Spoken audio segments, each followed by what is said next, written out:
Well, here we are. This video is a little different than the ones that we normally put on YouTube. What you're going to watch is sort of a sample of the type of video that we put up over the Patreon page. A number of people have asked, what are they like? Are they different than what you normally do on YouTube? And they are. They're a bit different. They're a bit more informal. I tell some stories from the antique business and so forth, things that happened over the years. Talk a little bit about one thing or another, whatever pops into my head that seems interesting at the moment. And have a look at it. See what you think. But a bunch of you have asked what they're like, and I thought this would be a good way to share one of them with you all and get your reaction and see what you think. All right. Thank you for watching. Bye-bye.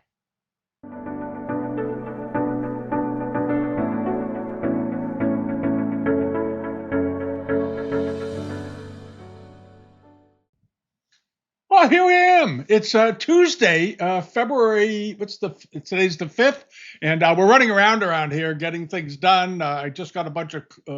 I had to order new shorts and things for the trip. We're getting pretty excited about going, and going to bring the camera and all the gear on our trip next week. And I'll probably get another video out here. I'll do the Friday video. We'll get another one out. And I'm hoping to get into the Museum of Fine Arts before I go to do a look at some more of the Chinese department, or maybe I'll do the Japanese department. I'll see when I get there, see how it plays out. But there's a lot more to do in there.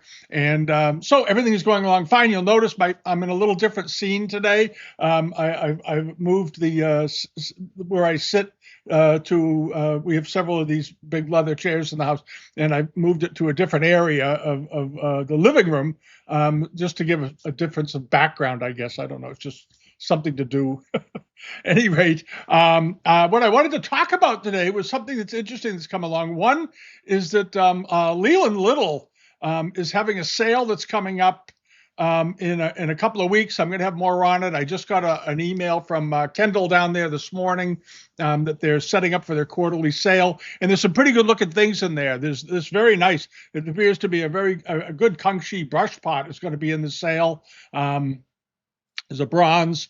There's the brush pot. It does have a crack in the bottom. It's not perfect, but it came from an old collection.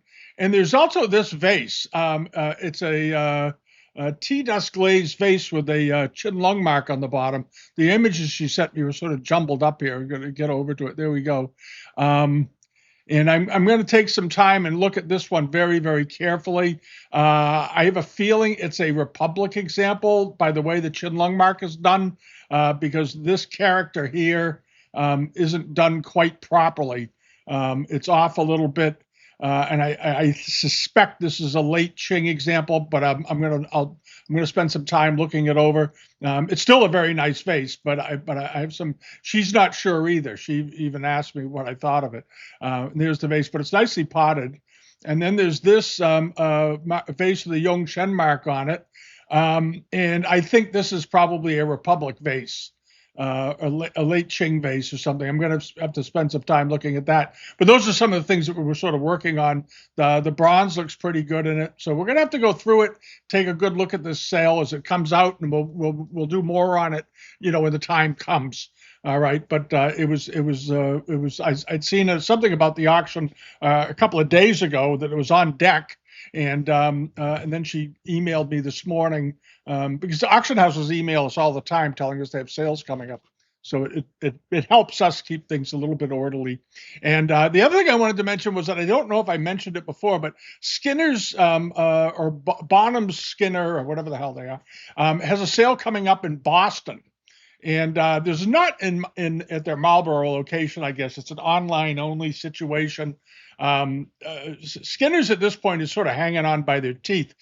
Some people that are very familiar with Skinner's told me that it's basically just a conduit for Bonhams now to send the best things aren't going to stay in Boston anymore, other than perhaps American furniture and paintings and some jewelry. But anything else that comes along that's really great is going right down to headquarters. It's a sad day for Skinners. They're sort of being played, I think, unfortunately, but they don't have any choice because they don't run the company anymore. Bonhams now runs it, and I don't know what they're going to do. It's the whole thing is a little crazy. What was very interesting though last week, if you want to take a few minutes, Sotheby's Americana sale. We talked about the China trade porcelains that were in there. They had some Americana that did very well, and I'm going to talk a little bit about American furniture and decorative art today in this video.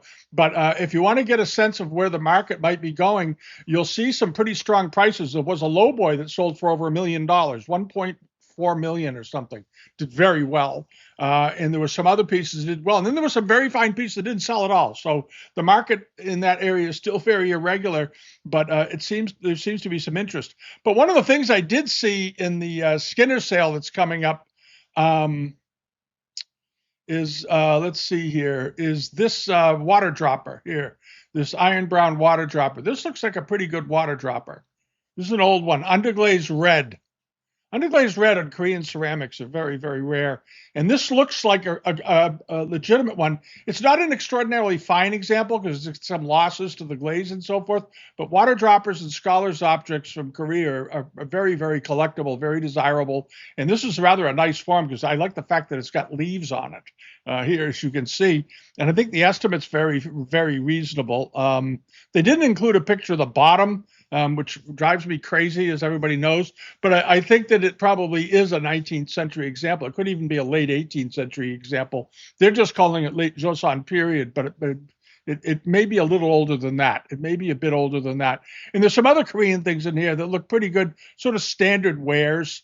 Celadons and so forth. There's not a bad looking Mei Ping vase up here with a $2,000 to $3,000 estimate. This is a pretty good looking pot. Doesn't have any inlay in it. It's a straight up green Celadon example, and it's turned a little brown in places the way Celadons can.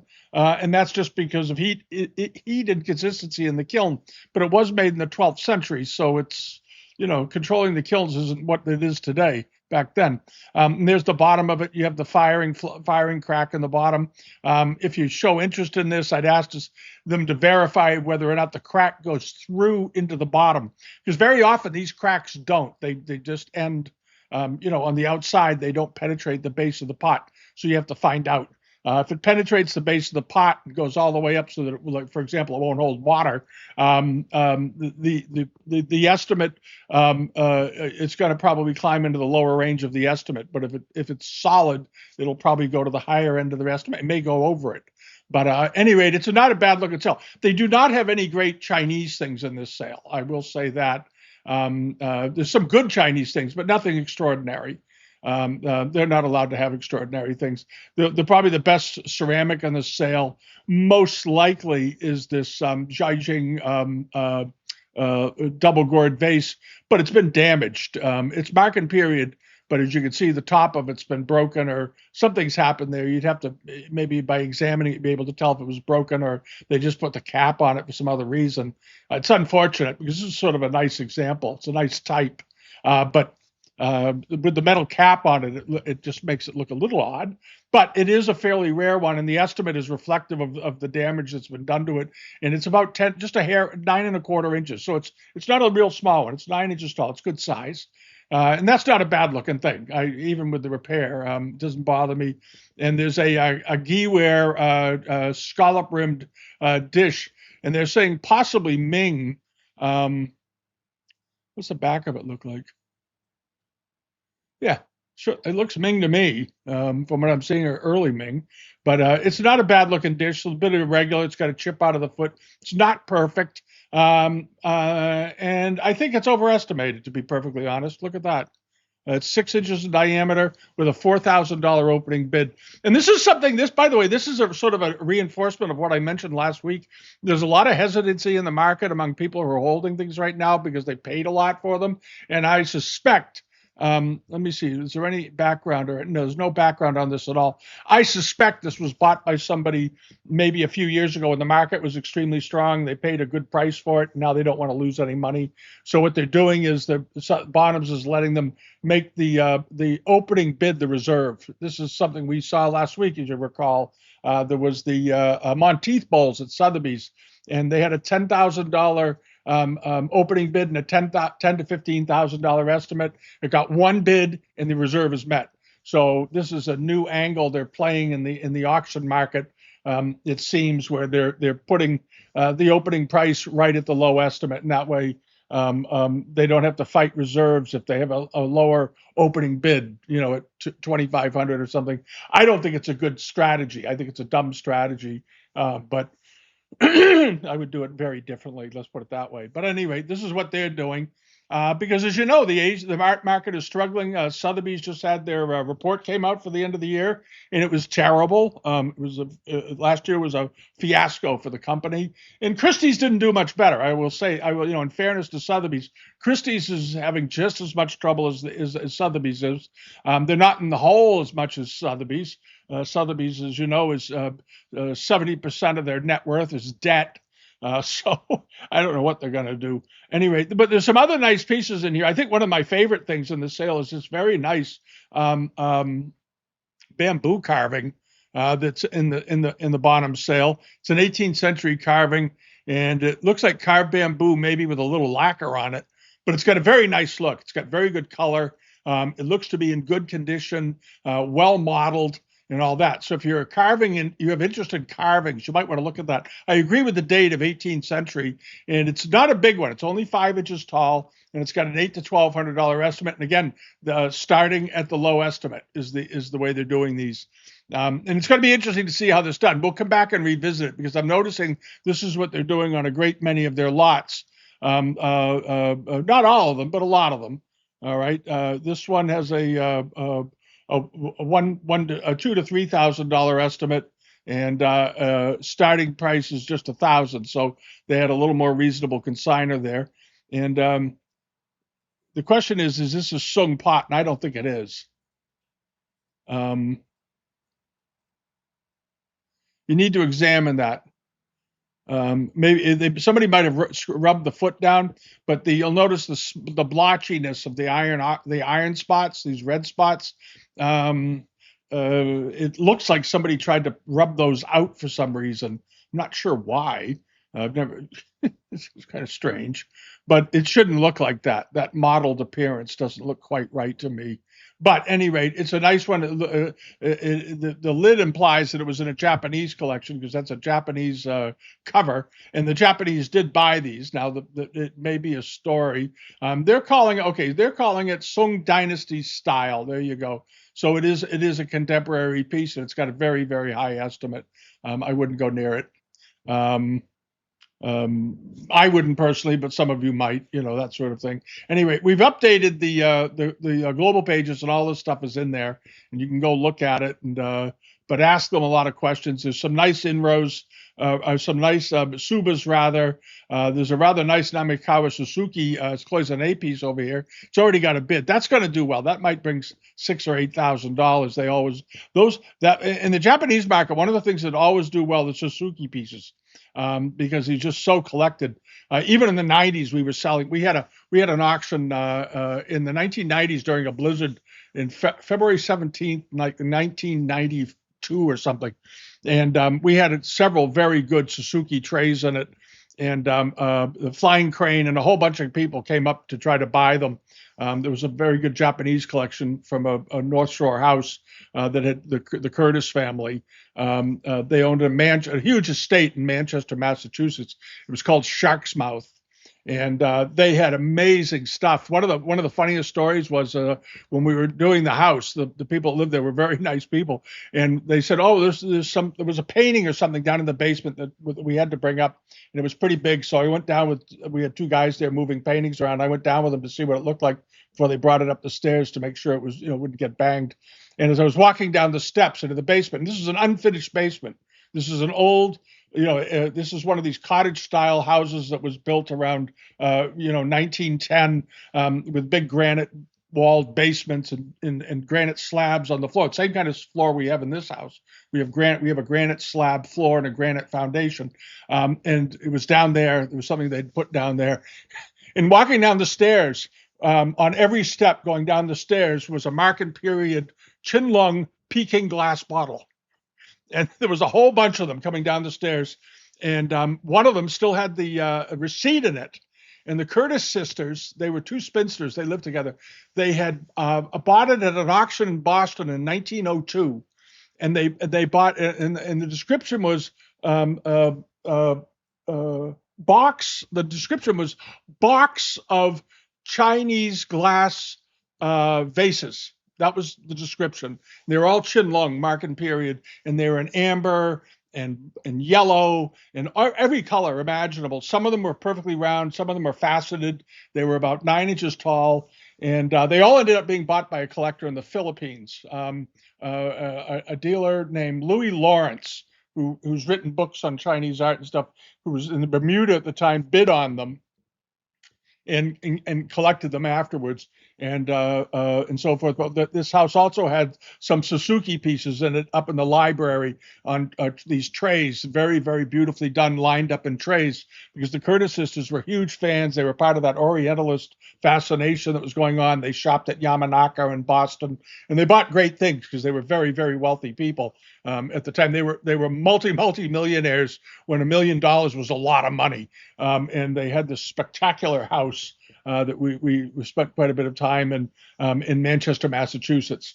And but the Suzuki trays were there, lined up on bookcases, and the sisters apparently adored them. And they'd been there in that bookcase since the sisters died in the 1930s. The people that were living there now never touched them, and we had a bit of trouble actually getting them out of the cabinet because the locks had seized up. To classic Yankee house. I've been in so many Yankee houses that have had things in display cabinets. The cabinets have been open so long that the locks are sort of gummed up and jammed. You have to get the WD-40 out and wiggle it and let it soak overnight and do all this other stuff to get the door open. But they did very well even back then. That the Japanese stuff was doing better. And those Suzuki trays at the time, this is 30 years ago, they brought 9 to about 15,000 a piece, and there were I think 6 of them. And the Beijing, the Peking glass Qinlong jar vases all brought between, at that time, and they did well. They brought between 6 and I think one brought 11,000 because it had a little overlay decoration. That was quite fine, and they were all bought by Louis Lawrence on behalf of his client in the Philippines. And that's the way business used to be. There was no internet. The internet didn't exist then. We did have I think we were just starting a website, but it was sort of an interesting phenomenon. It was the interesting thing about that sale was that we got 17 inches of snow that day. I'll never forget it. And the snow was coming in. The auction was on Saturday. We were setting up the auction hall on Friday, where we used to run the auctions. And my business partner came in at the time, and he said, around 2 p.m, he said, "We're supposed to get 2 feet of snow, almost 2 feet of snow overnight. Are we going to run the sale or not?" And I got very worried about it, because if you have a real blizzard, no one shows up other than a few people. You've got a problem. And the hall is there. We used to rent this big VFW hall to run all the auctions the way they used to do it in the old days. And it was an ideal place. They had a bar, they had food, dealers liked it. They could come for the day and so forth. And we didn't know what to do. And we didn't have, there was no internet stuff like we have now. So the only thing I could do was, I thought, well, I'll call Logan Airport. So I called, I got the phone number for the Logan Airport Tower weather people. Because they have military grade weather predictions, which is much better than what you normally get on television. And I called them, and I got this guy on the phone. It was around 5 p.m. Terrific guy. And I said, listen, I told him what the situation was. I told him we were doing an auction. And he actually lived on the North Shore, so he was familiar with even where we were. And he said, let me check. Let me see what we can figure out here. And he was gone for probably 5 minutes. 10 minutes, and he came back and he said, we just did some calculations. What they calculate, I don't know. But he came back and he said, it looks like this snowstorm is going to be down to mild light flurries by 4:30 to 5 o'clock this morning. I said, really? And he goes, well, we've got flight. He said, we're scheduling in flights now for 6. So yeah, we're making the commitment. So he said, if we're committing aircraft to it, you can commit to an auction. And I went back to the office that night. And around 7:30, 8 o'clock, we finished setting up the hall. And then we had a guy there overnight to sleep with the stuff to make sure nothing happened to it. Building's locked, secure, all that. He has a gun, and we do, because we had jewelry there. And that night I stayed in the office until about 1:30 in the morning answering phone calls because people were calling from up and down from New Jersey on up, New York area, upstate Maine, all this people calling saying you're running the sale tomorrow because it was a major sale, major Americana sale, major Asian art stuff in the sale. And there was a lot of other Asian stuff besides what I just told you. It all did very, very well. But uh, people were calling, and the last call I got that night was from, if you're familiar with American furniture, you may know the name Israel Sack and Company. And Donald Sack called me it was almost 1 in the morning.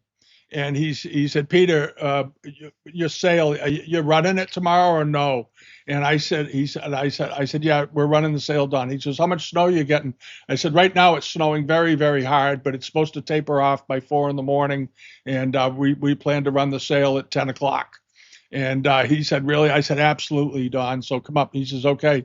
And he came up from New Jersey, Bernardsville, New Jersey, down in that area, or Far Hills, and in a pickup truck with a plow blade on it.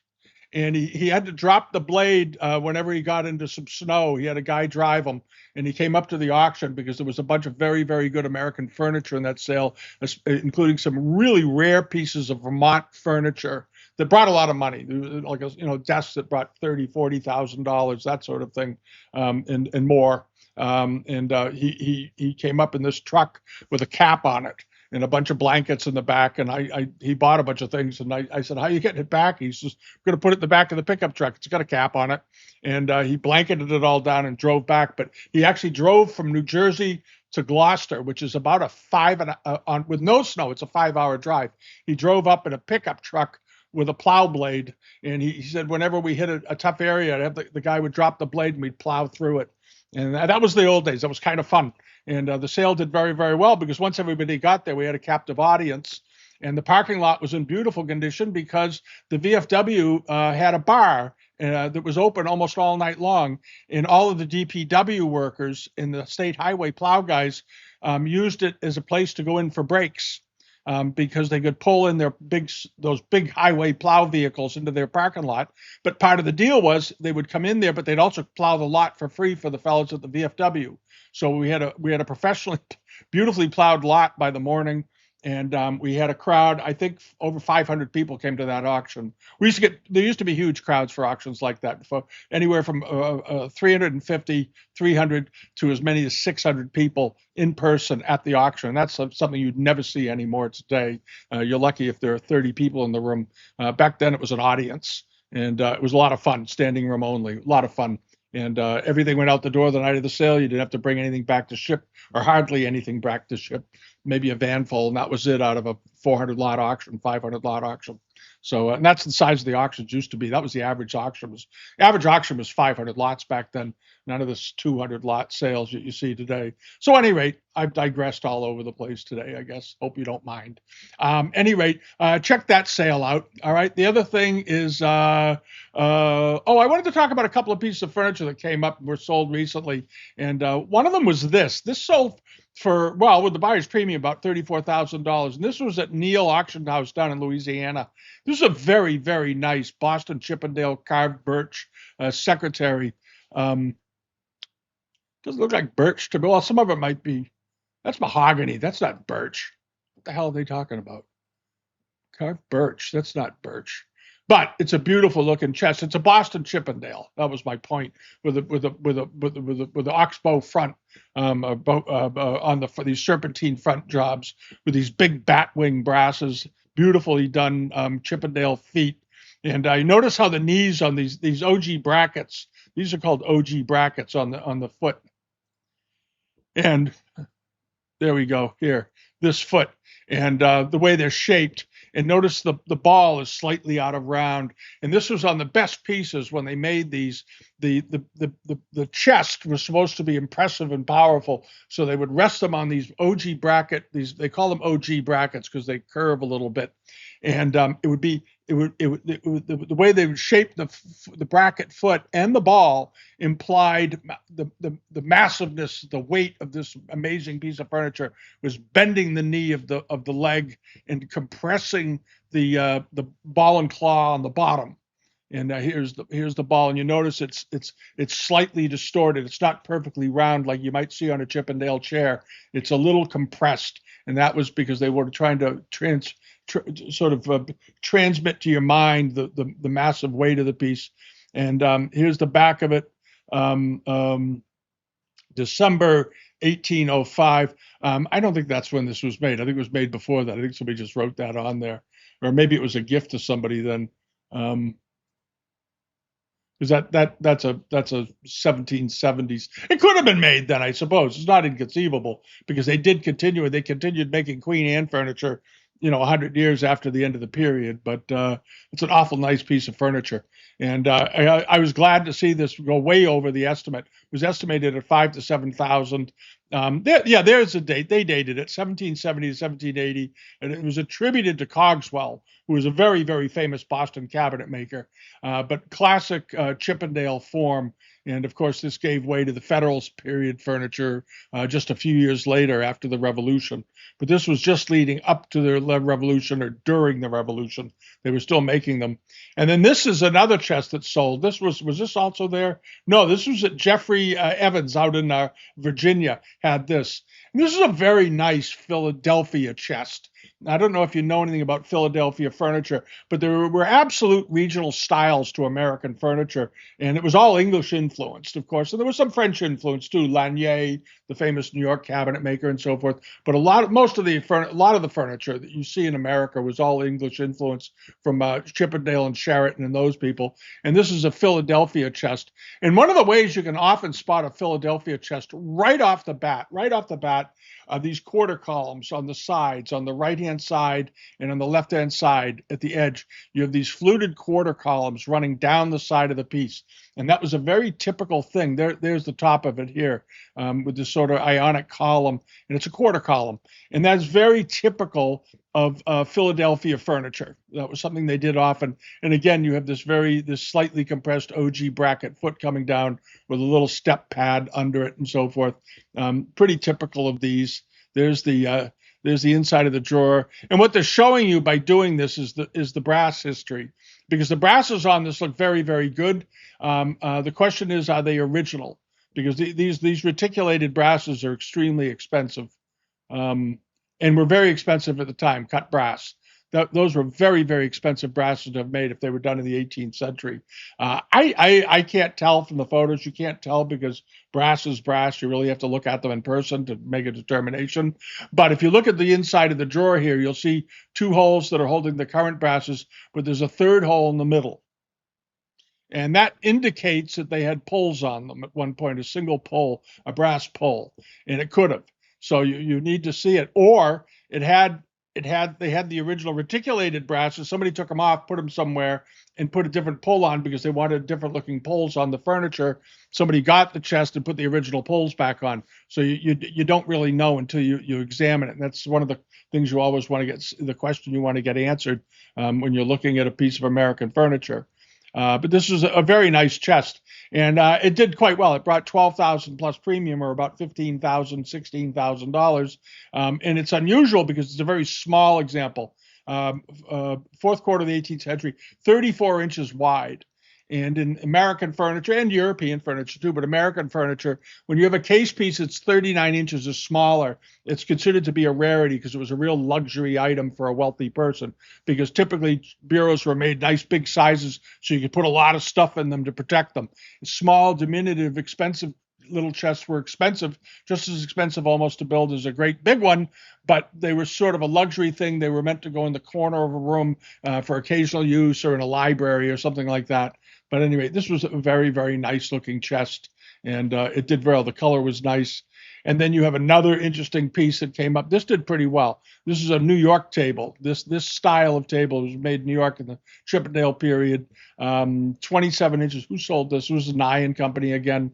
And this is just a regular flip top game table with a gadrooned edge along the front and this rather nice leg and so forth. The rarest of these tables are called triple top game tables. If you get one of those, you make a lot of money.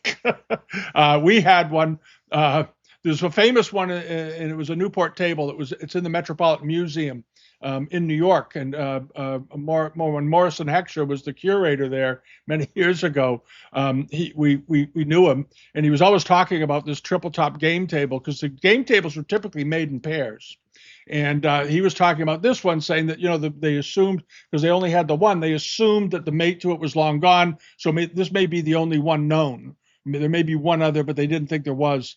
And about 2 years later, we got a call from a man that was going through a divorce, and he had to sell some things. And he said his family was from Newport, and guess what he had? He had the exact mate to that table, the exact mate. And we tried to get it, and Michael Grogan heard about it through another dealer.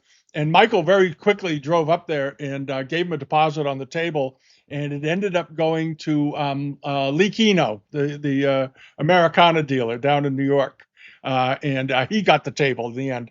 And it ended up selling for, I don't know, about $300,000 at that time, somewhere around there. But we didn't know other people were involved, and we were literally a day late on it. And when we called the man back, he said, "Oh, the table's gone." Didn't take long, but it was a heck of a fine table. And Maury Heckscher, when I called him and sent him the pictures, he said, "I'm very disappointed to hear that." And I said, "Why?" And he said, "Because I thought we had the only one that was still remaining."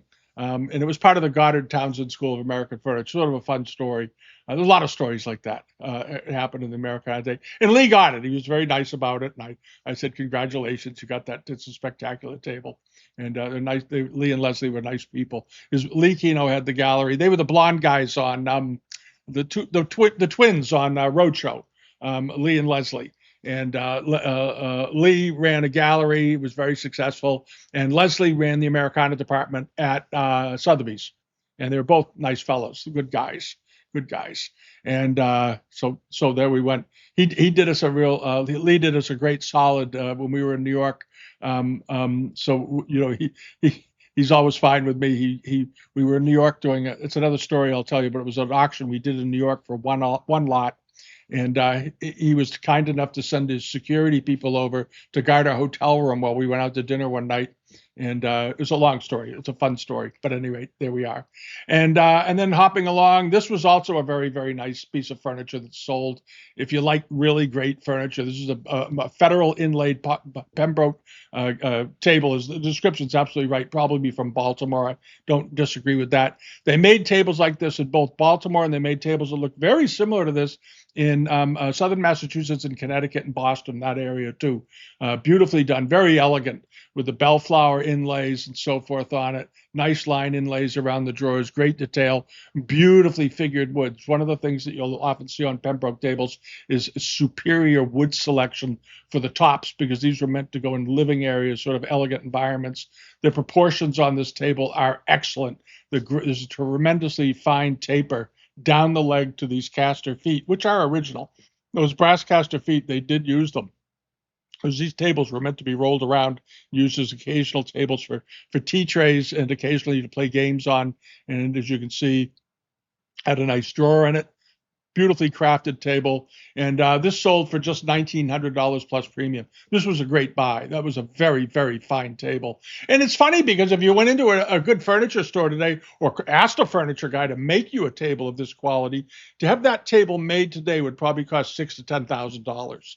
Pretty comfortably, because of the amount of inlay and all the work that would take, plus finding the wood, finding that quality of wood. Often today when they make them, if you want highly figured mahogany, they don't grow it anymore. So they have to cannibalize another piece of furniture or something to get the woods. But anyway, that was a very lovely table. And again, this was Case Antiques in Knoxville sold this one. Very nice, though. And this was the other thing at Case. I wanted to go back just quickly on this. I had mentioned this in the preview video a few weeks ago, this portrait by Clara Weaver Parrish. And she was the lady that grew up on plantations and used to paint figures and black folks and former slaves and stuff down there. And I thought this was such a wonderful painting. I really, really did. And I was going to bid on it. And my wife said, we don't have any more room for paint. We have too many paintings in this house. Right now, I think there's 73 paintings hanging in this house. I love paintings, and I was really wanted to buy that. I thought that was just a wonderful, evocative picture, and the woman looks a great deal like my grandmother. My grandmother was a black lady, and I know that you wouldn't know it, but she was. Um, I'll show you a picture of her. Hold on a second. This is sort of a side trip, I guess, today. Um, Hold on. This might surprise some people.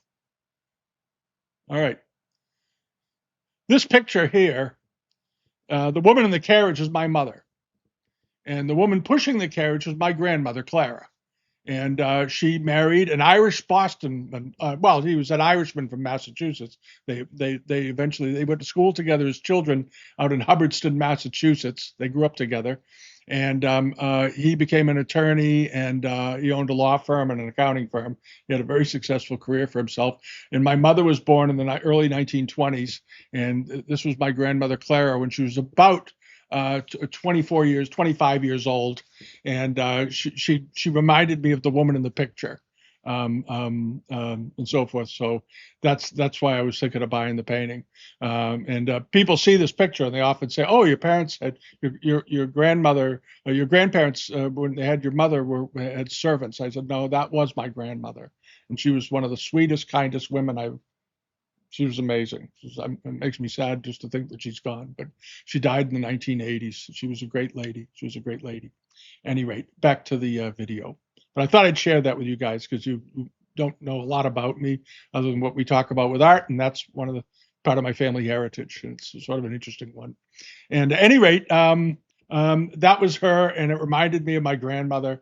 And I was thinking of buying it, but we have a lot of paintings around the house. And anyway, it ended up doing very well. It brought $800 to $1,000 was the estimate, and it ended up selling for 2,700 plus the premium, so around 3,400. Very strong price, but a very good painting. Very good painting. And this was something else that was in that sale. And I had mentioned this in the preview because I said it's exceptional pie safe.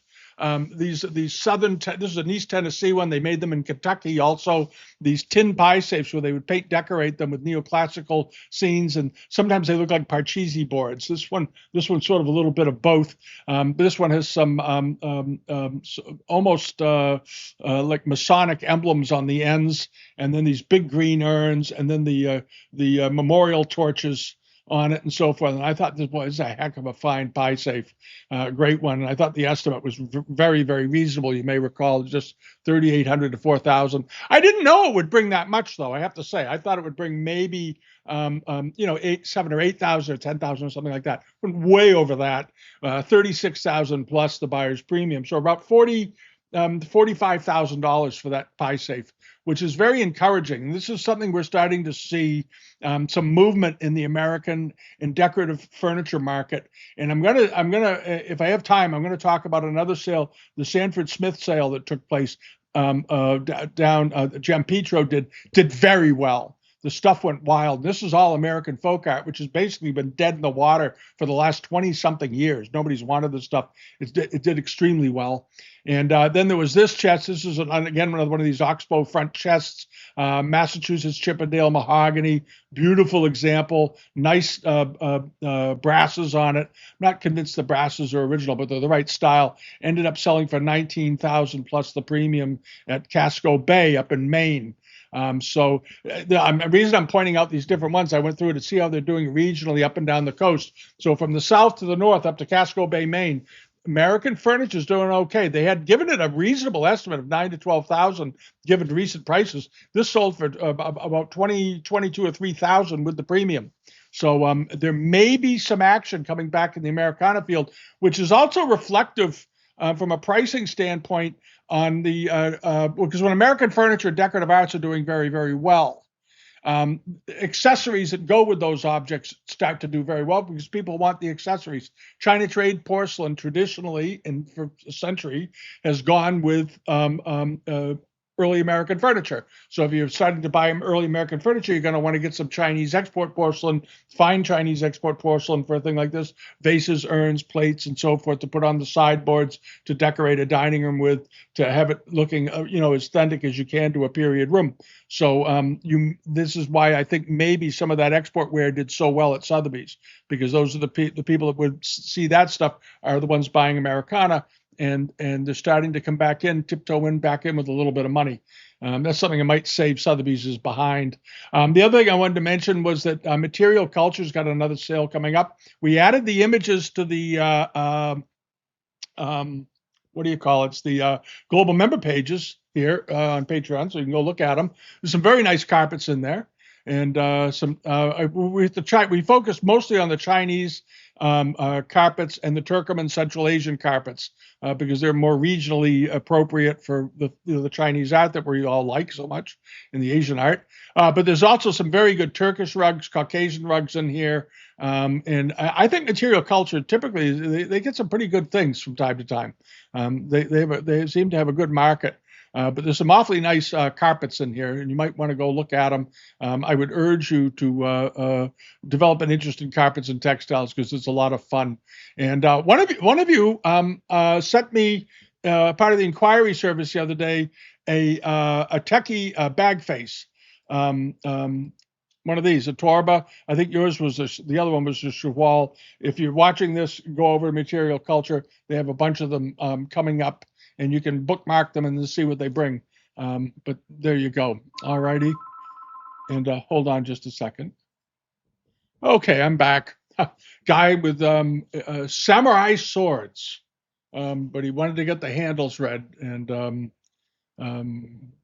he's way too far from here. At any rate, he's got. I gave him the name of a guy in London. At any rate, here we are. So you got these Turkoman pieces, and this is a very nice techie main carpet. Good example. It's got some old patches in it, but nice color, early, probably made around 1870 or 80, and so forth. And the last week, you may remember, I had been after this. I had talked about I was going to try to buy this very nice Cheval. It was a nice, late 19th century example. It had very, very good color and so forth. And I left a bunch of bids on it. I went over the high estimate. We kept going, and sorry, your bid lost. I think I was the underbidder on it at that point. So it ended up doing very well. The estimate was 400 to 600, which I thought was reasonable, and it ended up going for three to about $1,050, $1,100, and so forth. But I've got some other pieces I'm looking at, so I didn't get it. So you can't let it bother you, because there are pieces like this do turn up from time to time. And once you get one, you don't have to look for them anymore. You can get something else. And for now, I'll just keep looking. And the last thing I want to mention is if you're looking for a nice tureen, this is a good one. This was made for the European market back in the day. And this is coming up at Freeman's on the 19th of February. And these do turn up. And lately, these have been very, very soft in the market. They pose a great opportunity. The estimate on this one is just $400 to $600 with a $200 opening bid. And I'm going to be surprised if it goes over the high estimate. For some reason, these things just don't get much traction, but it's a wonderful tureen, very, very good quality, 18th, second half of the 18th century, and beautifully potted. So there we are. Anyway, this is sort of a long one today because I rambled, but I just wanted to get all that out and talk about some of these other things because I think the American things are interesting, and I think some of you do too, and you like textiles. And right now, the Chinese, I'll just say it, I've been looking on Live Auctioneers, and there's not much turning up. There's not much on Invaluable right now either. There's a couple of sales over in Europe, but there is I think we're heading into we may be into a little bit of a dry spell because I'm not seeing a lot of stuff. There's still a ton of fakes coming up all over Live Auctioneers. They're loaded with it, and so is Invaluable. Invaluable, I think, is letting down their guard a little bit because they were a bit more careful about allowing fakes onto their site than Live Auctioneers, and now both of them seem not to I think it's they want the listings and the transaction fees more than they care about authenticity these days. But right now on live auctioneers, there really aren't that many sales on deck, and I'm going to be very interested to see what Leland Little's got coming up, and hopefully, while we're away or sometime in the next month or two, some stuff is going to start coming into the market. There'll be the later in the spring. There'll be, of course, the Asia sales will come in and all that sort of thing. But it's I think we're heading into an interesting period for collecting, and you may have some real softening in prices, especially if all this stuff in the political world keeps going with all this tariff business and so forth. So we'll see, we'll see. All right. Anyway, have a great week. Thank you all for your subscriptions here. And I didn't mean to go on so long, but I did. So there we are. All right. See you next time. All right. Bye bye.